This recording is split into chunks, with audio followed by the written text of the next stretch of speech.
Full and uncut versions available on Patreon. Check in the description below.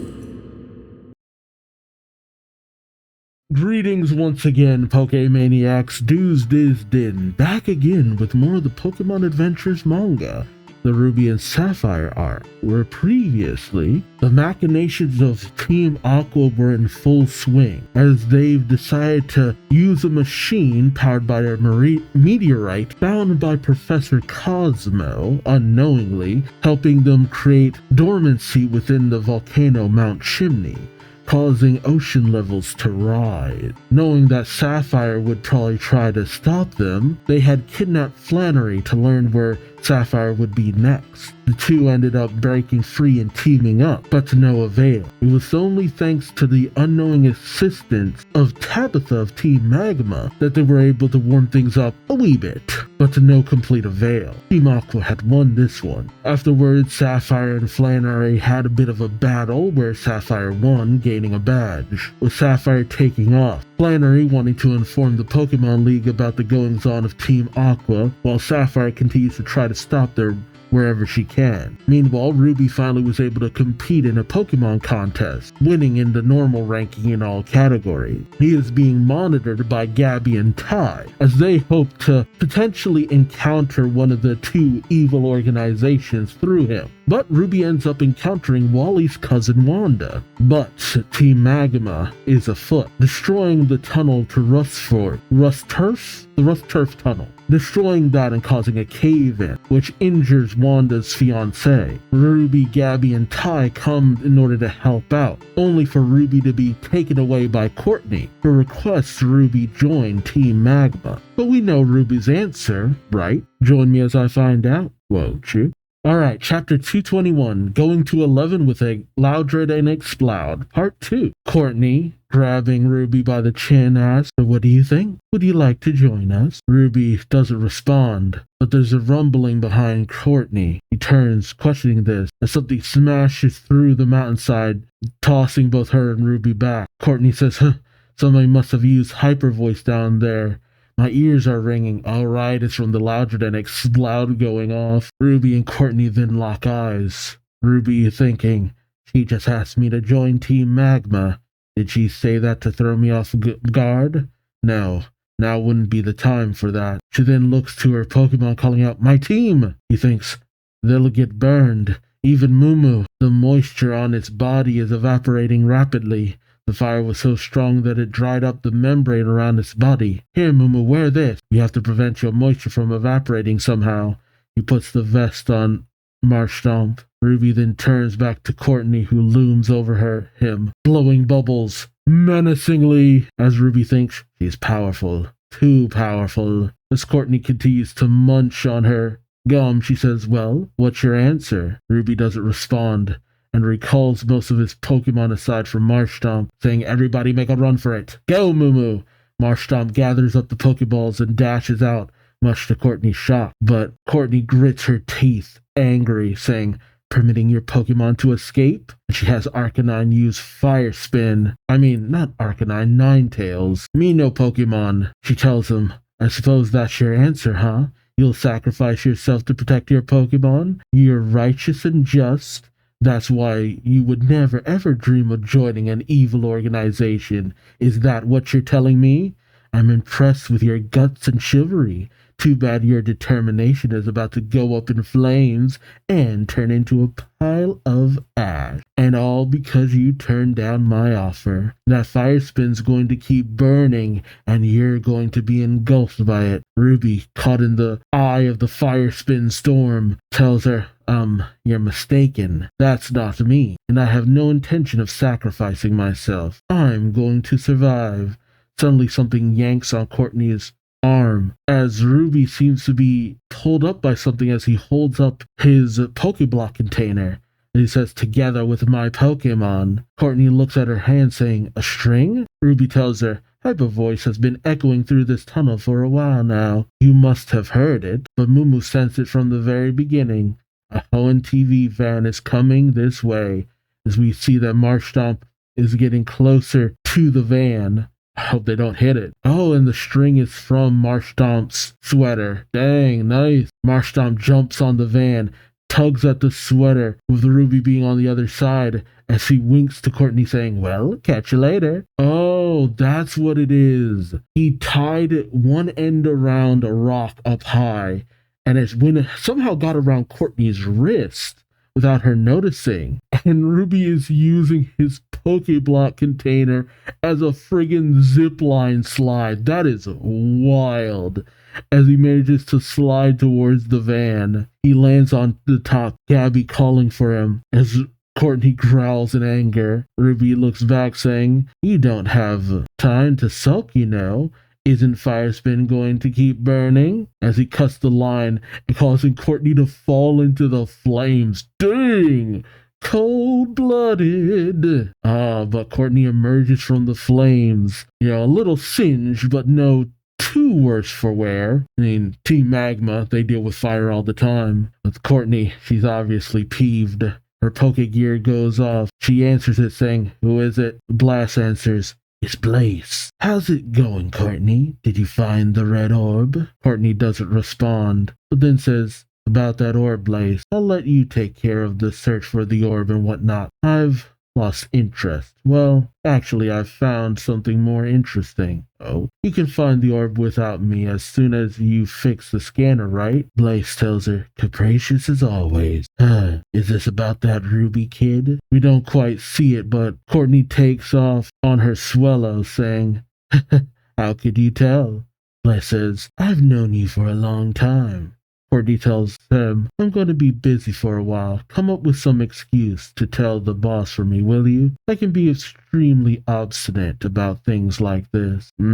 What's she gonna do? As we see Ruby using some antidote on his Marshstomp, Blaze hangs up saying, oh, Courtney. Suddenly the scanner activates. As he uses it, he says, the scanner. All our hard work is finally paying off. It's starting to work. Let's see. He's then shocked, saying, 2 responses. Oh, I get it. The red orb and blue orb must be in the same place, and the location is Mount Pyre. 36 days left until the deadline. And Ruby, you need to get a move on. You still got a lot of ribbons to win. But man, I wonder what Courtney's gonna do. Jeez. Alright, now chapter 222. Short shift for Shift.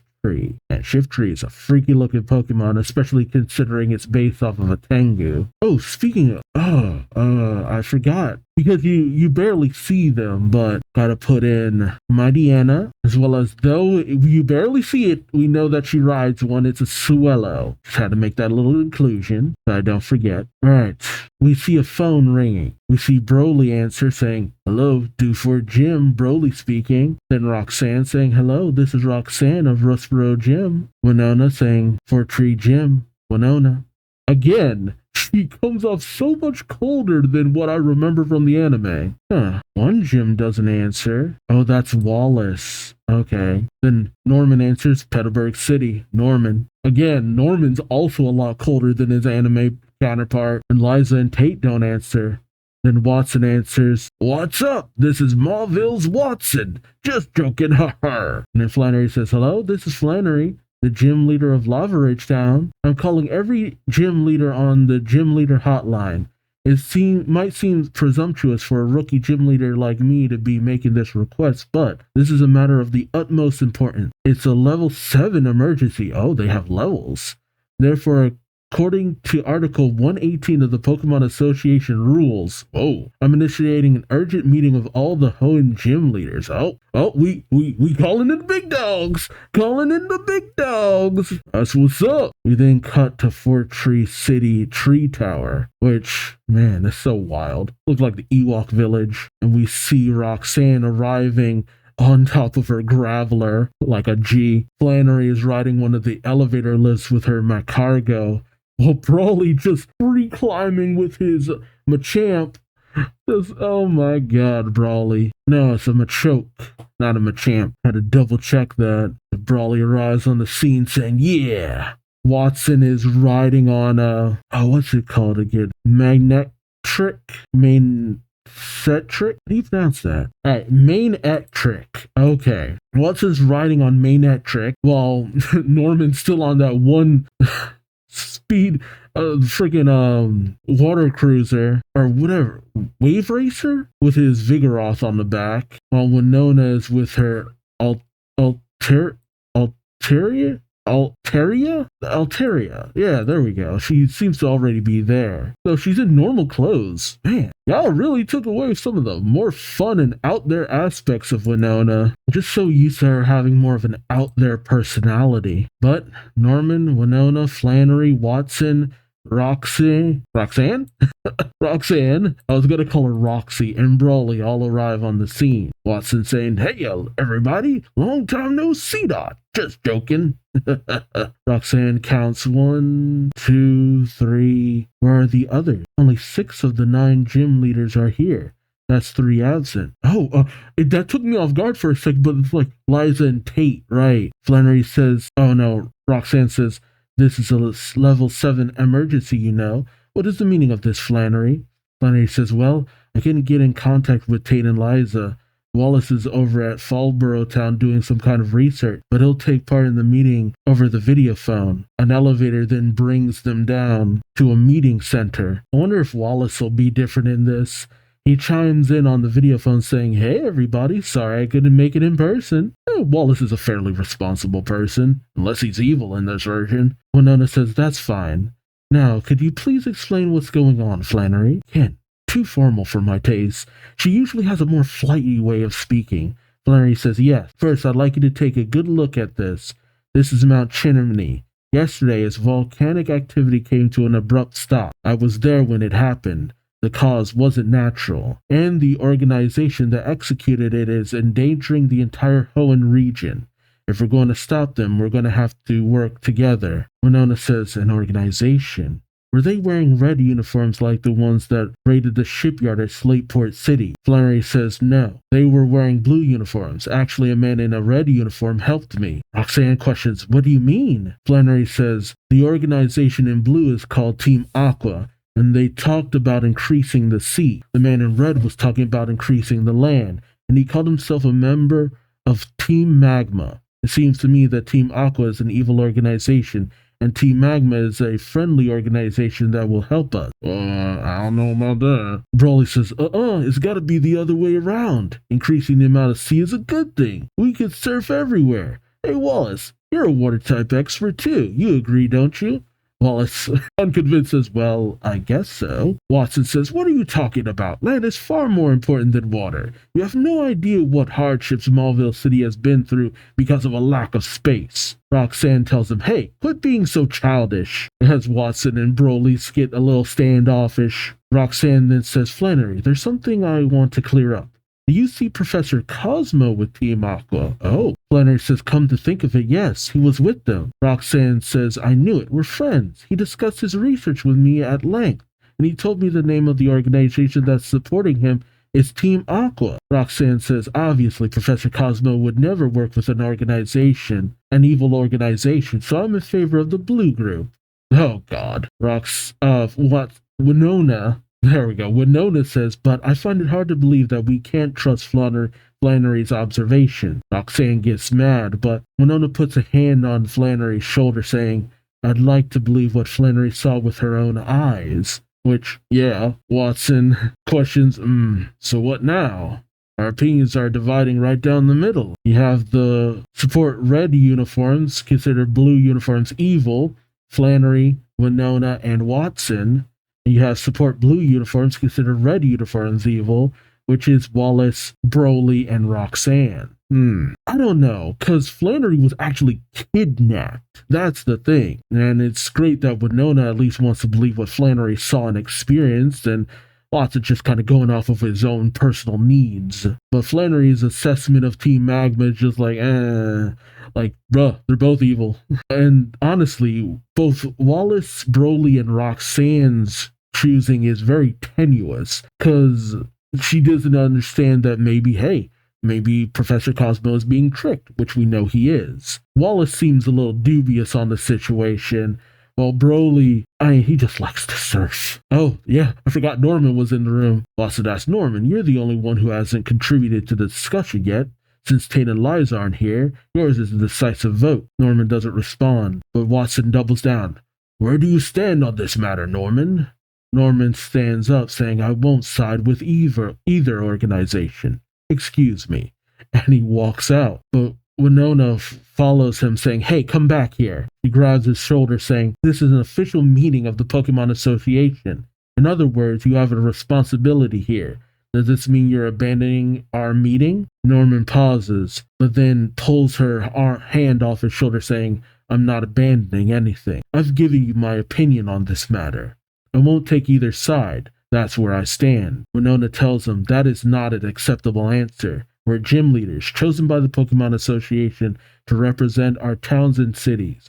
It's our obligation to keep the peace when anything happens to disturb it. That goes for you too, right? Norman simply says, the Pokemon Association, huh? As the door opens, Watson says, hey. Roxanne questions, what kind of attitude is that? Broly slams his hand on the table, saying, you've been here for the whole meeting and you don't have an opinion? Roxanne says he received a warning from the association for leaving its gym the other day too. Broly tells him, we can't do this without him. So Watson says, but this is a meeting for all the gym leaders, so normally you'd have to include Norman. Just punning you. But he calls as he sees how angry Roxanne and Broly are. Watson goes racing for the door, saying, hold on a minute, Norman. As Norman gets on his, okay, so it's also a motorcycle? Why does he get the cool stuff? Well, suddenly something lands next to Norman. Oh, as he's blown away by a shift tree. What? Norman manages to grab one of the branches up above, saying, wow, shift tree, go, Slacking. And Slacking just walks through Shift Tree's blowing and just decks him in the head. Norman says Shift Tree, a Pokemon that uses fans and hands to create a powerful wind blast. But Slacking weight is over 280 pounds. It won't be blown away that easily, even by a blast that strong. Norman hears clapping from behind. Watson comes down the stairs saying, wonderful, just wonderful. You certainly are powerful. Without a doubt, the strongest gym leader in Hoenn. Norman says, please don't flatter me, Watson. Watson says, I'm not. We all recognize that what a skilled gym leader you are. Since the situation calls for it, isn't it about time you demonstrated your skills to the others? Norman doesn't respond, and Watson bows, saying, I apologize for the other gym leader's lack of manners, but you must understand, they don't know about your past, about your troubles with the Pokemon Association and what happened 5 years ago. But Norman holds out his hand and shakes his head. 5 years ago? What? Flannery turns to Winona, saying, what should we do, Winona? Winona ponders, saying, there aren't enough of us. Flannery says, I've got an idea. Why don't we ask some good trainers to join the battle? The trainer who fought with me at Mount Chimney is skilled and trustworthy. Winona seems to take that into consideration as Roxanne says, out of the question. They'll just get in our way. Winona says, fine, then let's end this meeting here and wait for Tate and Liza to get in touch. I'll update the Pokemon Association. Cut to Lily Cove City, the Pokemon Association headquarters. Winona says, hello, Mr. Chairman? Oh, God, why does the chairman have an afro? Then again, this is the first error we've seen that isn't connected to another one. Yeah, they did so much to connect Johto and Kanto, but yeah, this is all very separate. Lily Cove City. Was there anything interesting here? No gym. Stuff. Lily Cove department store. Oh, this is the place that takes you to the battle frontier. Okay. You got contest halls and stuff. Seems like you face off with your rival here. But it mostly seems to be for Pokemon contests. Okay. Chairman says, speaking. Winona says, everyone apart from Tate and Liza attended the meeting. However, we haven't reached an agreement yet. And Norman, the gym leader of Petalburg City, abandoned the meeting midway through. The chairman says, I see. Norman. Him again. See, if they have a problem with him, why was he appointed a gym leader? As we see Norman racing down the road on his bike, he remembers Watson's words, what happened 5 years ago. Norman closes his eyes, which you shouldn't do as you're driving, and makes his way. Wallace still, wait, that is Wallace, right? Yeah, Wallace. Wallace still on a video call says, Winona, may I talk with you? As everyone's exiting, Winona says, oh, excuse me a moment, Mr. Chairman. What is it, Wallace? Wallace says, It's true, Holand's balance of energy is starting to fall apart because Mount Chimney's volcanic activity has stopped, and it's starting in my town, Sutopolis City. Winona asks, what do you mean? Wallace says, obviously the sea level is going to rise, but even I don't understand all the details. I'm at Fallborough Town. I'm asking Professor Cosmo's laboratory to analyze the situation. Winona says, got it. Let me know what you find out. Wallace says, right. And then he thinks, I'm going to participate in the Pokemon contest too. Of course. Because that's Wallace's whole thing. I remember the Wallace Cup and all that good stuff. I mostly remember him for contests. That's the big thing I remember Wallace. I have to be reminded that he's a gym leader. That's the thing that gets me. Like, I remember him as a contest dude, not so much a gym leader. Which I don't think, does he remain a gym leader? Yeah, and Emerald, it's Juan who takes over. But he remains a gym leader in Omega Ruby and Alpha Sapphire. Well, Juan is just kind of left out of things. But wasn't Juan also a coordinator and do contest things? I'm not really sure how that all works out. Winona says, did you hear that, Mr. Chairman? The chairman says, I did. Sounds like the worst is about to happen. The time for the ancient Pokemon to awaken is drawing near. Oh, he already in the no-no. Most people think it's just a legend, but the truth is. Winona says, you mean they really do exist? The legendary ancient Pokemon, Kyogre and Groudon? The chairman, with that friggin' afro, says, yes, they're real all right. And judging by the rising sea level, the one that will awaken first is, Winona realizes, Kyogre. Oh, whoa, nice flash page. Narration then reads, the existence of the two ancient legendary Pokemon finally unveiled, but the gym leaders are yet to learn the motives of Team Aqua and Team Magma. We're endeavoring to awaken these two legendary. The gym leaders cannot come to an agreement, and they are about to be dragged into a giant whirlpool of battle. Cool little splash page. You see the divide of the gym leaders, the ones looking to take down Team Aqua and the ones looking to take down Team Magma. Honestly, I'd say just keep it divided. Find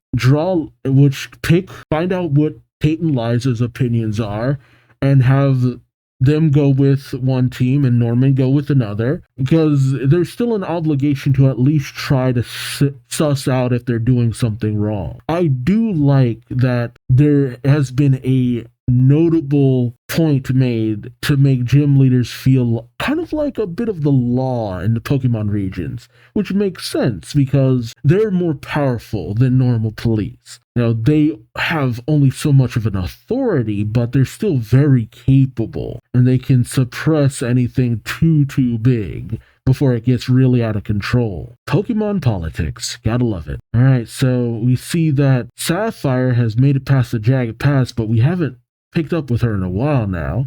But she's halfway there, and it's, halfway to the deadline, while Ruby, he was last at Route 114. We actually know where he's at, but considering his trajectory, it's hard to really say where ultimately he's gonna end up next and if he'll run into Sapphire anytime soon. But they both had run-ins with Team Aqua and Team Magma respectively, Sapphire and Ruby.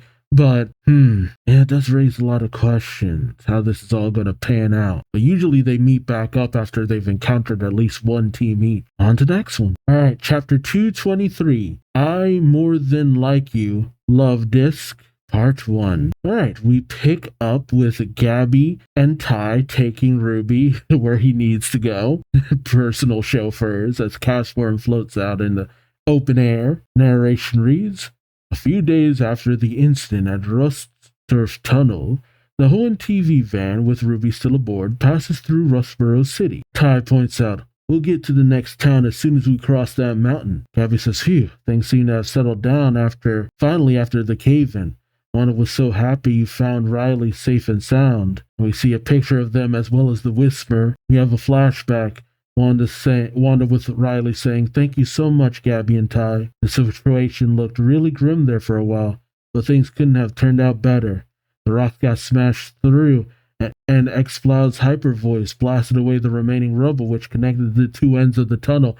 That's hilarious! They ended up just like, ah! Yeah, is that finally going to get y'all to quiet down? Riley says, now we can complete the work quietly without using any heavy machinery, so we don't have to worry about scaring the Whisperer anymore. Wanda says, Riley lives in Rustboro City and I live in Vandertuff Town, so it's been difficult to meet up with each other, but now we can get together a lot more often. Oh boy. Oh, I feel like I know where that's going. Wanda says the only remaining problem is that team in the red uniforms. Wanda says Gabby says we'll do everything we can to investigate them. As a reporter, I can't wait to learn the secrets of their organization and learn if they're up to no good. Learn if they're up to no good?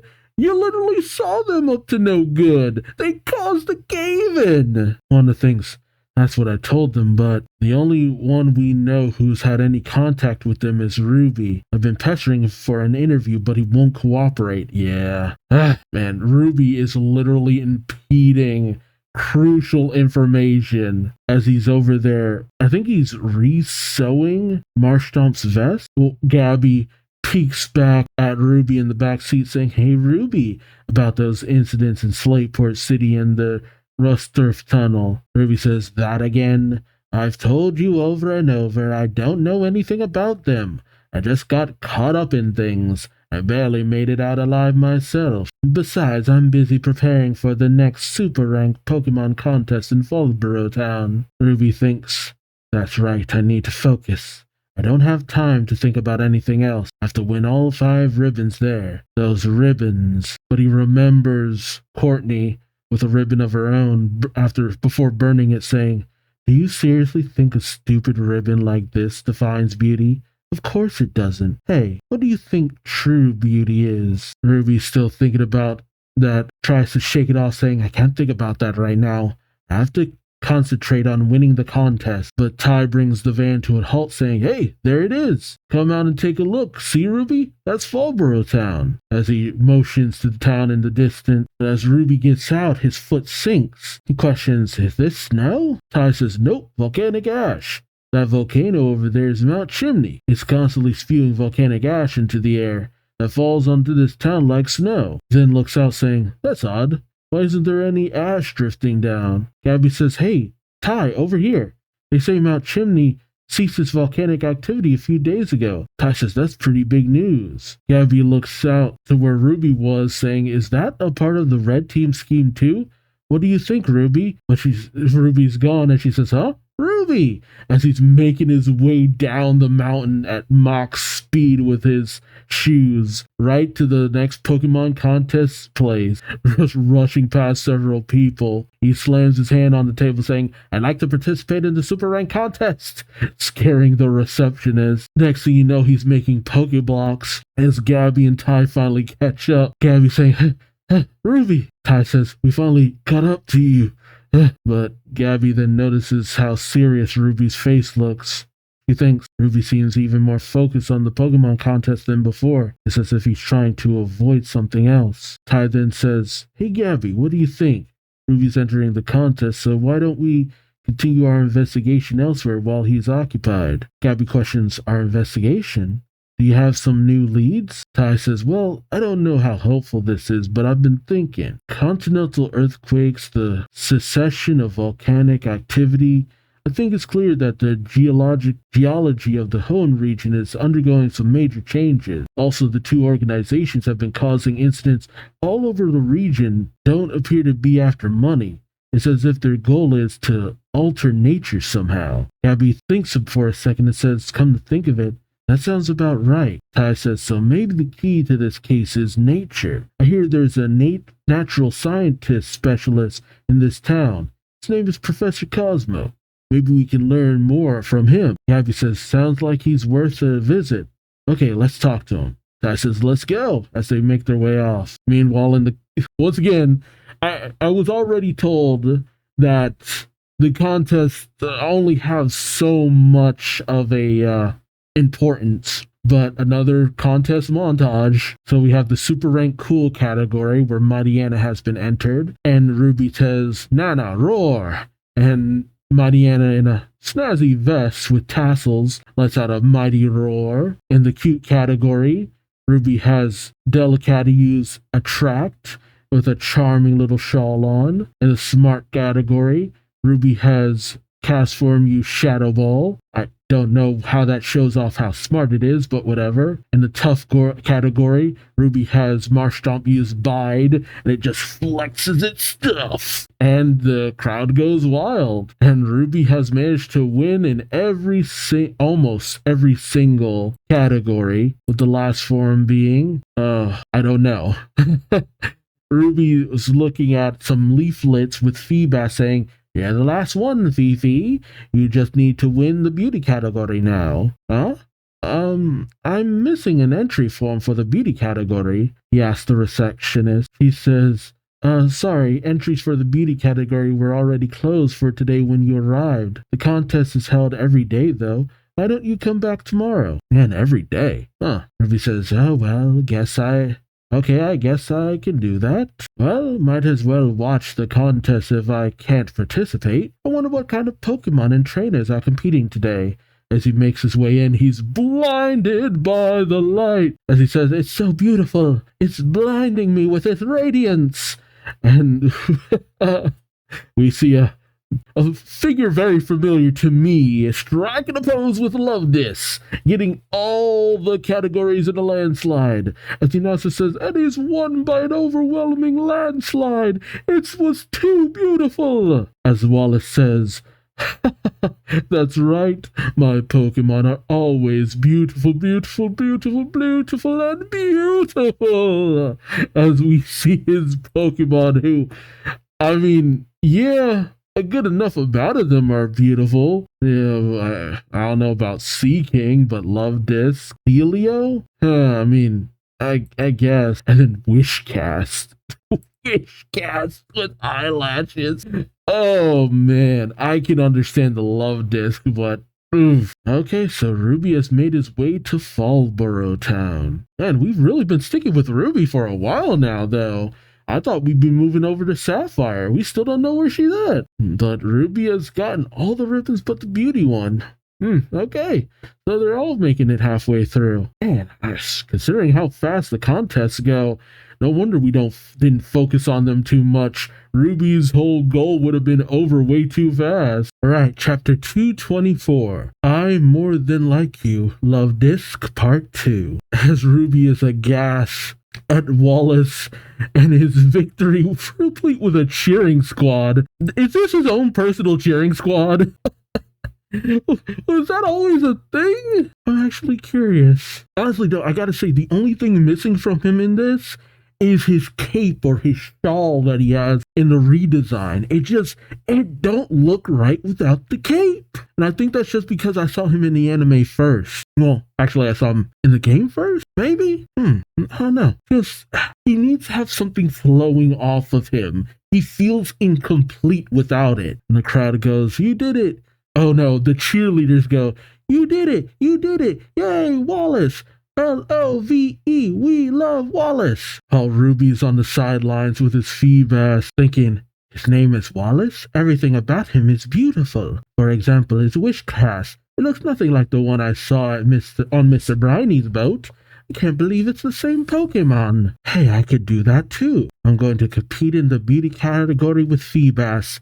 I'll be able to beat any Pokemon as long as Fifi is in good condition. I'm more skilled as a Pokemon contest trainer than he is, but we then see a man falling asleep as he's about to accidentally light a woman's doll on fire. Does it actually go up in flames, or? Yeah, it actually catches fire. Oh god.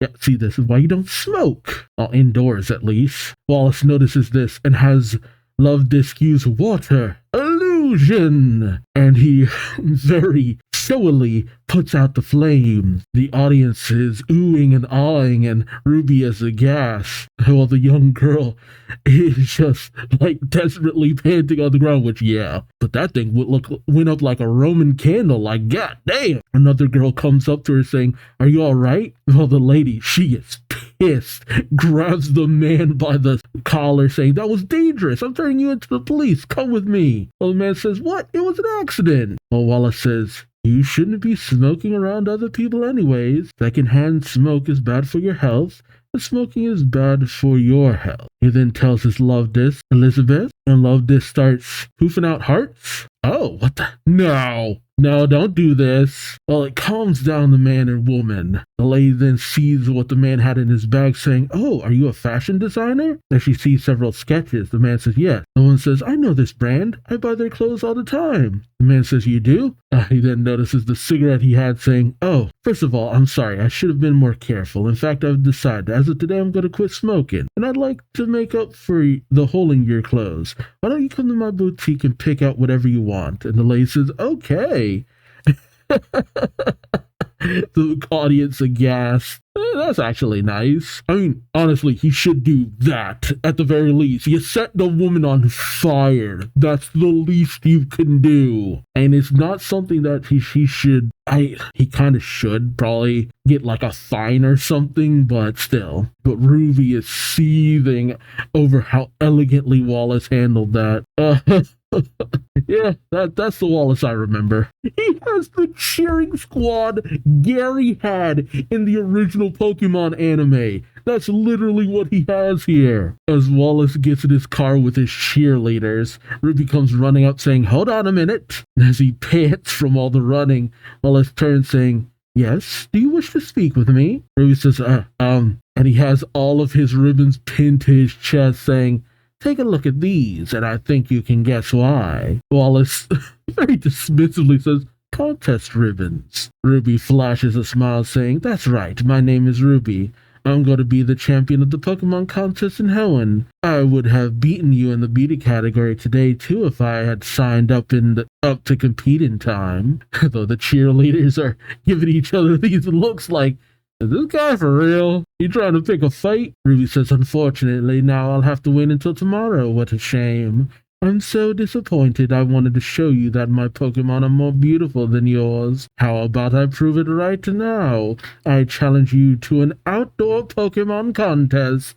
The category is obviously beauty." One of the cheerleaders say, "Hey, what are you talking about?" The Wallace says, "I don't see a problem with that." Another cheerleader says, "But Wallace, you don't have time. You need to go to..." But he gets out of the car saying, "It won't take long." A crowd forms going, "Huh? What? They're holding an outdoor contest?" "Oh, Ruby, buddy, I don't think this is what you needed to do here." Ruby thinks, "Good, he accepted my challenge. I'll show him. I don't think Fifi is good enough. I'll use Kiki, Nana, Mumu, and Fofo's beautiful moves to demonstrate how skilled I am." And he sends out his Delcatty cast form, Mightyena, and Marshtomp. Meanwhile, at the Natural Science / Meteorite Excavation Cosmo Lab, them words. Gabby says, "Here it is." He bursts down the door with Ty saying, "Excuse me, we're from Hoenn TV." Ty says, "We'd like to interview Professor Cosmo." Though his research assistants are arguing amongst themselves. One says, "Hey, hurry with that data." Another says, "The data is..." While another says, "I'm still printing it out." Ty says, While the one angry assistant says, "Professor Cosmo isn't here. He went into the field to excavate a meteorite with the organization that's backing him, but he hasn't returned yet." Okay, we have Grumpy, Confused, and Happy. The Grumpy one said that. The Confused one says, "How many days has it been?" While the Happy one says, "Mount Chimney suddenly ceased its volcanic activity while he was gone. As a consequence, the sea level is beginning to rise. What is going on?" Gabby questions, "Wait, the sea level is rising?" The angry assistant says, "Isn't it obvious? Mount Chimney stopped its volcanic activity, which means the region is cooling off. As a result, the water that normally evaporates into the atmosphere remains on the ground. So we end up with more water and more sea." The confused assistant says, "The balance of energy has been disrupted." While the happy assistant says, "I guess I should call him the worried assistant." The happy assistant says, "It's just like that ancient legend." Ty questions, "Ancient legend?" The happy assistant says, "You've heard of that famous legend, haven't you? The one about the two ancient Pokemon of the Hoenn region, the continent Pokemon and the sea basin Pokemon? The power balance between the two is equal. That's what maintains the energy balance of the region. But once long ago, the power balance between the two was disrupted, and Kyogre and Groudon ran the ones." Oh, jeez! The angry assistant throws his coffee mug at the happy assistant, knocking his glasses off. The angry assistant says, "That's just a made-up story. Quit blathering and do your work." The worried assistant says, the printouts are ready. The area with the greatest disruption in energy is around Sutopolis City, just like before. It's been like that for the last few days. Angry assistant says, we're gonna have to talk to someone there.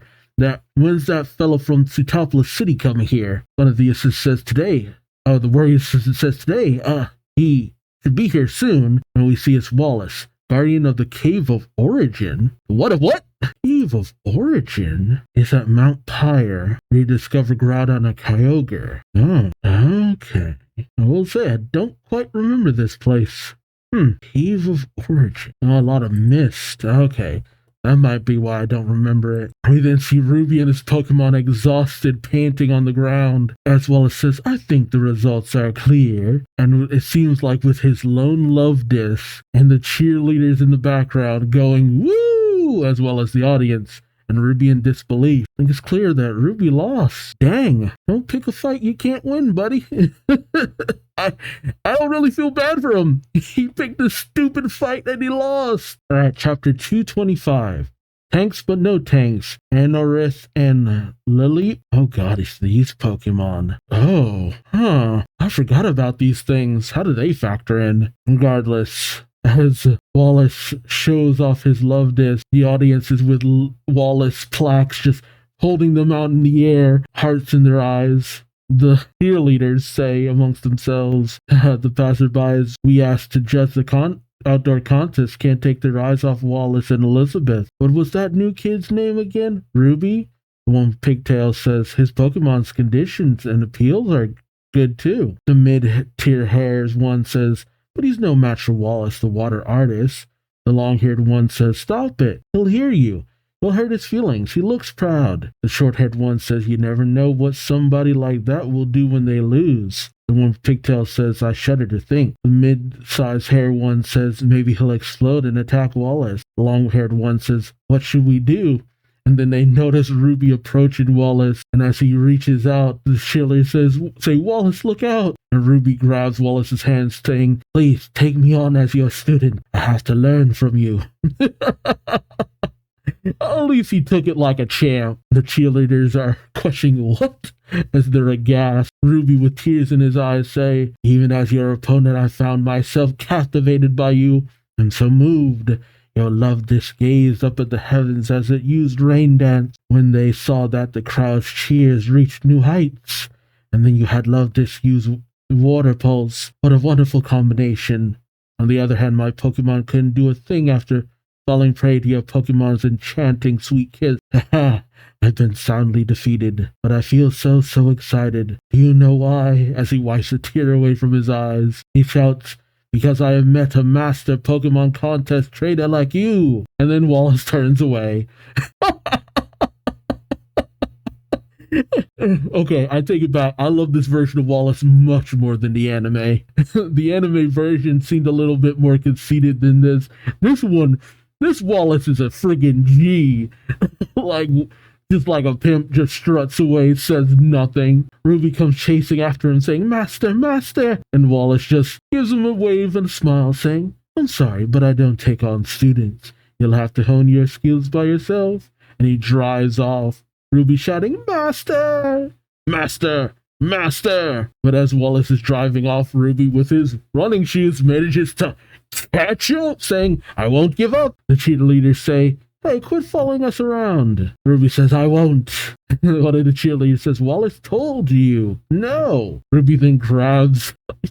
Ruby has no sense of what to and what not to do sometimes. You know, he called Sapphire the wild girl, but he acts more wild than anything she's ever done. He grabs some bags out of Wallace's back compartment of his car, going, oh, what's this? The long-haired cheerleader says, hey, don't touch that.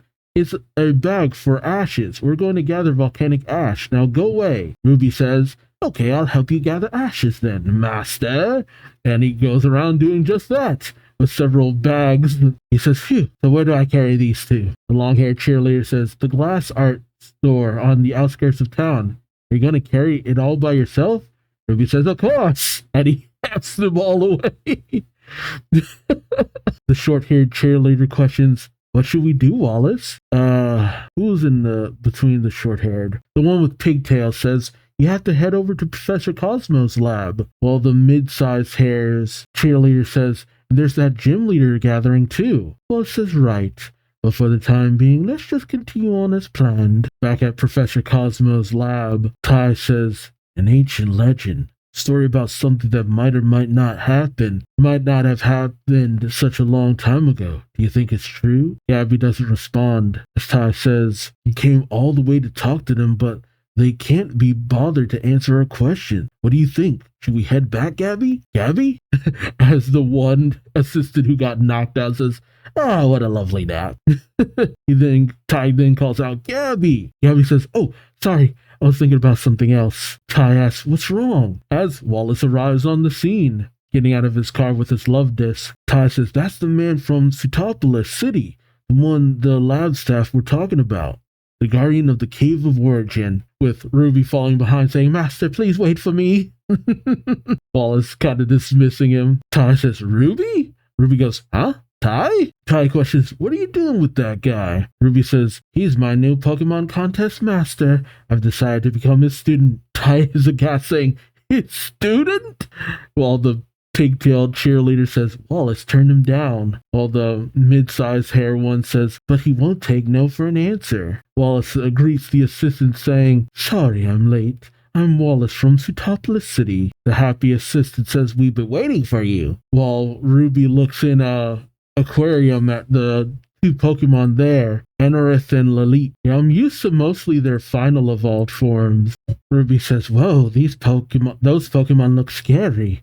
Ty says, what are you talking about? You're the son of a gym leader. Wallace thinks, son of a gym leader? Ruby says, so what? That doesn't define me. I love beautiful Pokemon. Ty goes, uh-huh. Wallace then whispers over to Love Disc saying, Elizabeth. Oh, Love Disc releases Anorith and Lalit from their enclosure. The assistants cry out, the Lalit and Anorith escaped from their tanks. Why did the hatch open? As the assistants are chased out, Wallace, you friggin' menace. As the Pokemon are running amok, the assistants cry out, somebody do something. Ruby looks around and then gives a whistle. Oh, he blows out air and then has this very ominous look in his eyes, much like his dad. It startles the Pokemon into submission, and Wallace sees this going, Ruby then turns to Ty saying, Ty, they should have calmed down. I guess they were too worn out to cause trouble. Ty puts them back in the enclosure saying, now's our chance. Ruby sighs, and then Wallace puts a hand on Ruby's shoulder saying, I've changed my mind. Come with me if you insist, but I can't guarantee that I'll be able to teach you anything. Because Wallace specializes in both. I had to look that back up. I know I shouldn't spoil it for myself, but I know there's something about Wallace that I'm forgetting. Is that he's also... Actually, I probably shouldn't say that. Should I? No, nah. I'll get to it if it ever comes up. But Wallace has a lot of hats. And I don't mean fashionably. Wallace has a lot of roles out there. And it's just weird that the anime underplayed him as much as they did. But here, he feels like the Wallace he should feel like. Wallace tells Ruby, it'll take all night for that volcanic ash you brought here to melt down into glass. We'll leave tomorrow morning. You'll have plenty of time to earn your last ribbon at the Pokemon contest before that. Oh, we get their names. Elena, Ona, Vina, Ina. I'm taking him with me to the gathering. You stay here to help the laboratory analyze the data from Pseutopolis City. All of the cheerleaders question, what? Ruby goes, hooray, wonderful. I'm not sure in which order, who's who though. I guess I'll call the short-haired one Ina. Says, I can't believe Wallace is leaving us here and taking that brat with him. Ty watches Ruby prance about saying, Ruby seems so happy, Gabby. Look at him. Gabby! What's the matter with you, Gabby? You've been acting weird ever since we came to this lab. Gabby then races over to the assistant saying, may I ask you one last question? We knew that Mount Chimney's volcanic activity had stopped, but we hadn't heard anything about the rising sea level and the disruption in the energy balance before we got here. I haven't seen any images of it on TV. Why is that? The angry assistant says, what are you talking about? It was your TV station that made the decision not to report it. We wanted to alert people, much to the shock of Gabby and Ty. Oh my god. Is that? Oh my god. I just happened to scroll down and I know where this is going. That's so messed up. A man picks up the phone in the production studio saying, yes. Gabby says, this is Gabby of Production Studio 1. Is that you, Chief? And Chief says, oh, hi, Gabby. Nice to hear from you. How are your interviews going? Gabby says, great, but there's something I want to ask you about. Regarding the volcanic activity in Mount Chimney, the production chief says, oh, the reason we decided to hold back the news. We had a meeting to discuss it at the TV station. In the end, we decided to hold off for a while.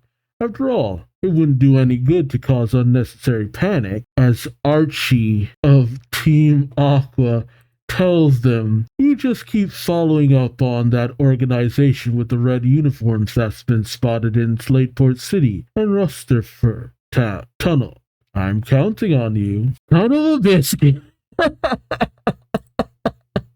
That is an amazing reveal. Oh, that does so many better things for Archie as a person than the anime or games ever did.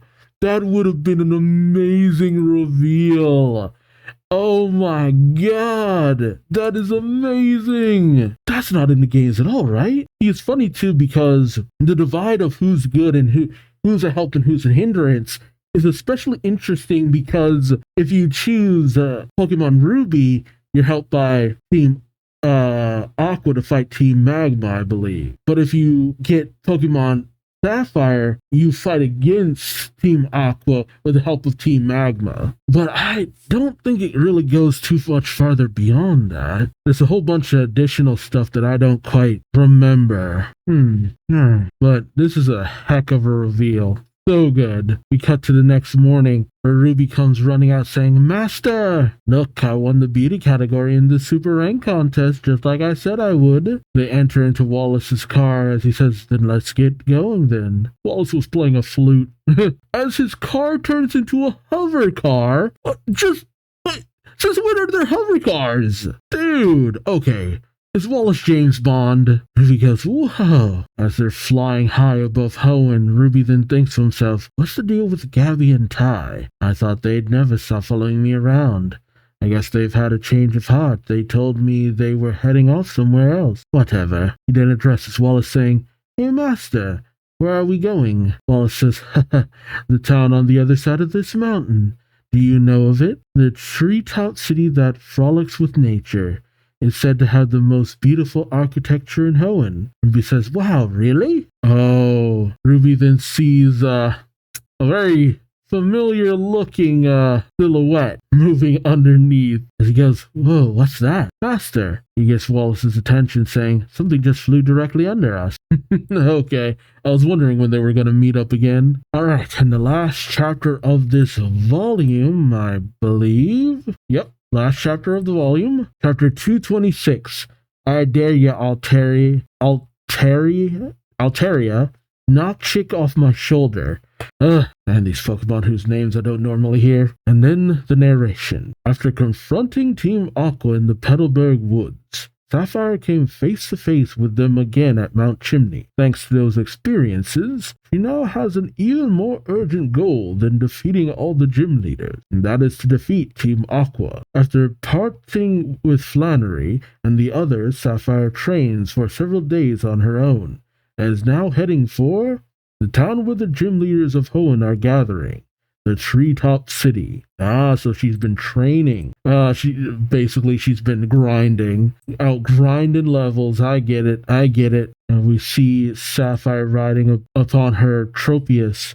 He says, I know I will. I'm gonna get a heck of a lot stronger than I am now. As she heads for Four Tree City, where we have Rustboro City's Roxanne, Dewford Town's Broly, Malville City's Watson, Lava Ridge Town's Flannery, Fort Tree City's Winona, Moss Deep City's Tate and Liza, Utopolis City's Wallace, and Petalburg City's Norman. As Tropius, starts to, zoom in on What's the city's name again? Fortree City. Sapphire says, check out all them tree houses. This must be Fortree City. I should have just read the little window. He then hears someone crawling about the branches and looks down to see a picnicker girl trying to get a zigzagoon, but she slips off. Sapphire says, shoot, grabs a vine out of her bag, twirls it around, twirls it onto a branch, swinging in. She tells Tropy, magic leaf. It cuts through the branch,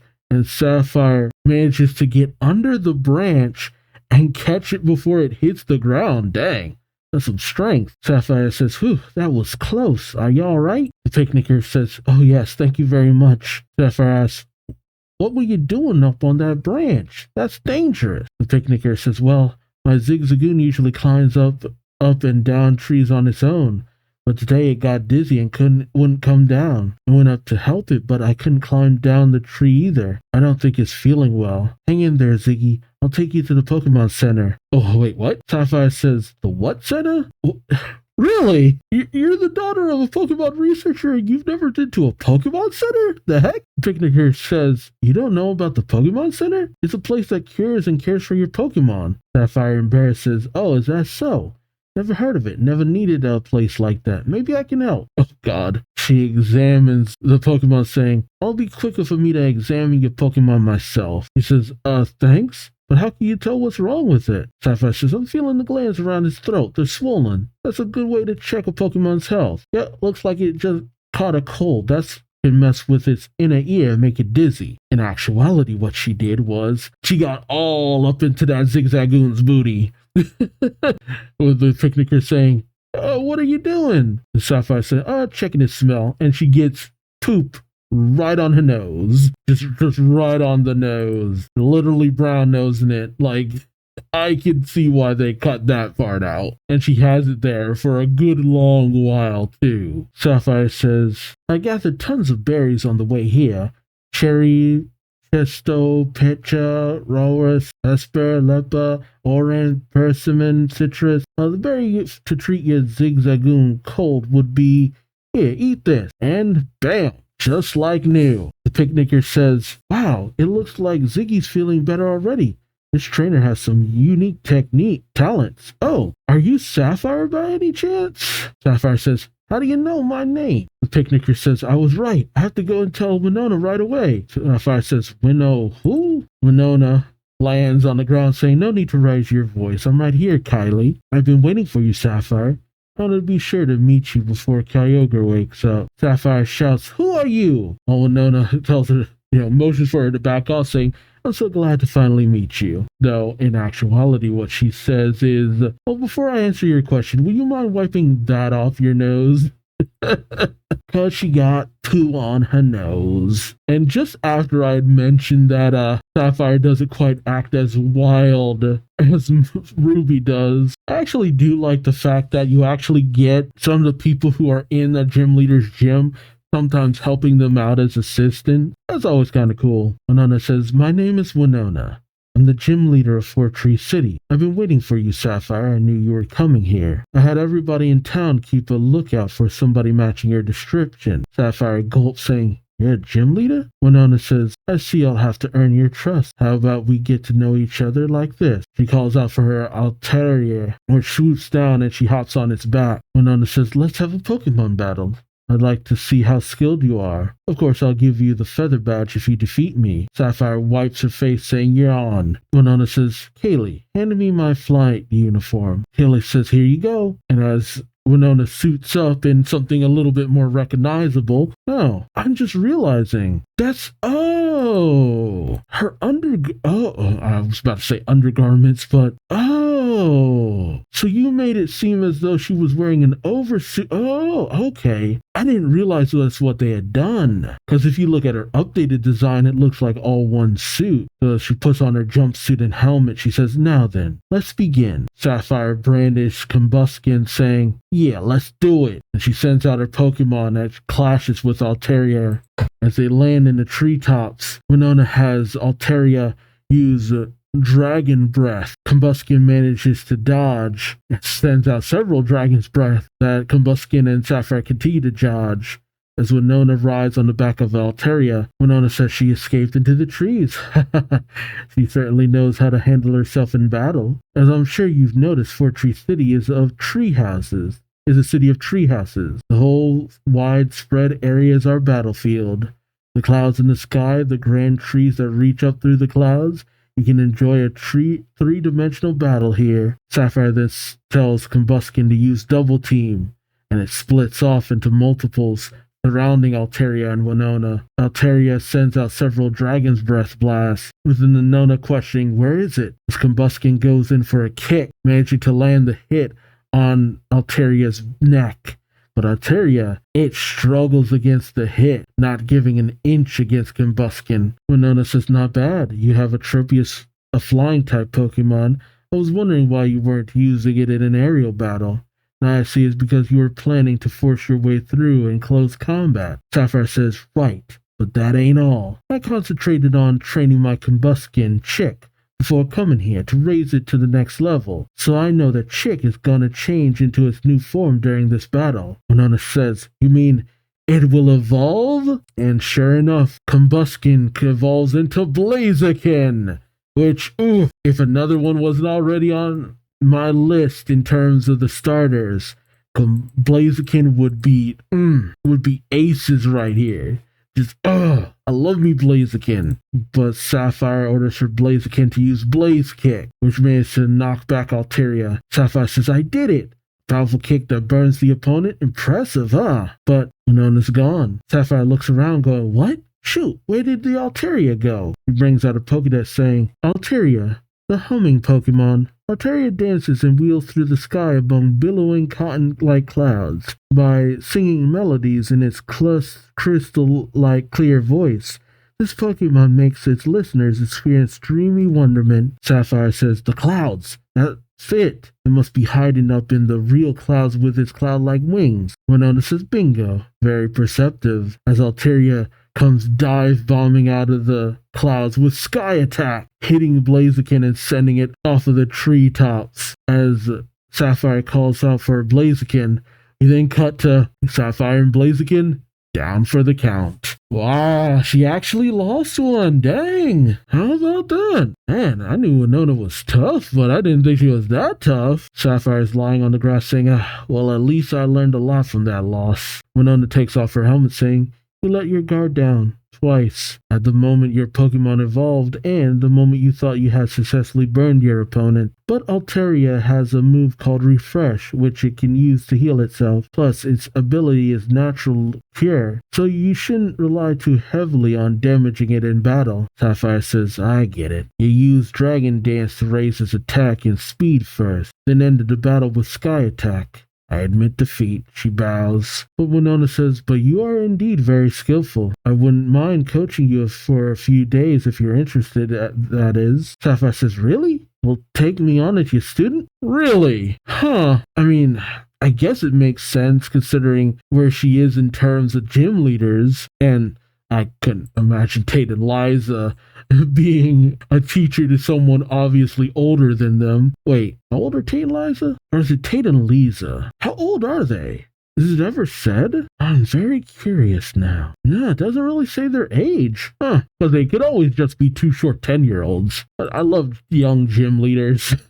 There's something about getting your ass kicked by someone very younger than you. That's so kind of fun. But, man, Ruby becoming the apprentice of Wallace and Sapphire becoming the apprentice of Winona. That's wild. Winona says, Sapphire says, wow, that's great. Thank you so much, Master. Well, Winona says, how many gym leaders have you met in all, including me?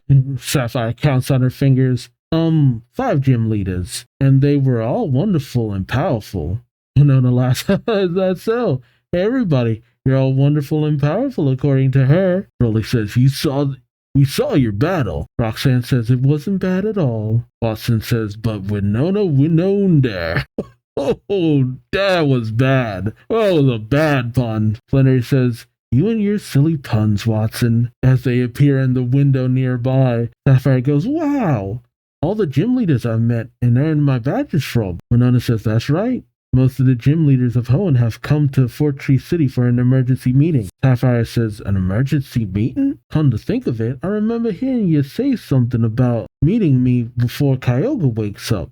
Does this have something to do with that? Winona says, you're pretty sharp, just like the other gym leader said. Sapphire questioned, what's Kyogre? Winona explains, a Pokemon, an ancient Pokemon of legend. The energy balance of the Hoenn region has been disrupted, and the ancient Pokemon Kyogre is about to awaken. The gym leaders have gathered here to develop countermeasures. A major battle is sure to break out soon, and I want you to help us. That's why I've been waiting on you. Sapphire says, you want me to help? Winona says, the other gym leaders feel the same way. I understand this must come as a shock to you. You can take your time to think about it. Give me an answer when you get to town. Some of the gym leaders haven't arrived yet. You should meet them too. And so Wallace's car approaches as Winona says, speaking of the others, there's one of the gym leaders now. That's Wallace from Sootopolis City. As a voice calls out, wow, beautiful. Winona worried says, is there someone with him? As Ruby says, look at all those incredible tree houses. Wow, I had no idea a place like this existed. Wait, is that? And as Ruby and Sapphire lock eyes, they're shocked as it's 30 days left into the deadline. To be continued. Alright, things are really heating up, and it's been a lot of fun. Wow, Sapphire actually lost the fight. Dang. And Ruby losing against Wallace was one thing, but Sapphire, she's just so capable. It's hard to imagine her not, thinking her way out of it. But she got a little too confident. She wanted to do something like Broly and ended up losing because of it. But the divide amongst the gym leaders is actually pretty fun. They're always doing something interesting with the gym leaders. So much more interesting than both games and anime. First, having the clear divide between the gym leaders where Giovanni pretty much had half of the gym leaders in his pocket. That was wild in and of itself. And then the mystery of who was the masked man amongst the Johto gym leaders. And now Hoenn, none of the gym leaders are on the evil side as far as we know. But there are those who feel that maybe one team is better than the other, not understanding that both of them are equally bad. Just because you're the enemy of my enemy doesn't necessarily make you my friend, But that was fun, and I'm interested because with this is an opportunity for everyone to get on the same page about both teams, understanding that no, both Team Magma and Team Aqua, both bad, but will they listen? And Ruby is very hesitant to share a lot of things, but considering he wants Wallace to be his master, could that help get Ruby to spill the bean? Things got really interesting really fast. I love it. So let me know your thoughts in the comment section below. Like, comment, subscribe if you enjoyed the ride. Thank you so much for watching, and until next time, I've been Duuz-Diz-Din, and hope to see you later. So then, take care. Bye-bye.